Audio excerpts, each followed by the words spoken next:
তুমি কি পাপ করেছো, কি অন্যায় করেছো? তুমি জানো না আমার রব কত মেহেরবান, তিনি কত দয়ালু, তিনি ভালোবাসার আধার, তিনি করুণার আধার। তোমার পাপ অন্যায় যদি হয় খালের পানির সমান, বিলের পানির সমান, আমার আল্লাহর দয়া সাগরের পানির সমান।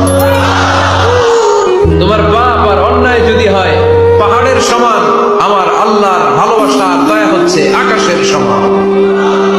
তুমি যদি তওবার মতো তওবা করতে পারো, ক্ষমার মতো ক্ষমা চাইতে পারো, চোখের পানি ছেড়ে, চোখের পানির বড় দাম, চোখের পানির মধ্যে বিশাল কারিশমা, এটা আল্লাহ খুব পছন্দ করে। 2 ফোঁটা পানি আল্লাহ পছন্দ করে। এক, জেহাদের ময়দানে শহীদের গা বেয়ে ঝরে পড়া রক্তের ফোঁটা,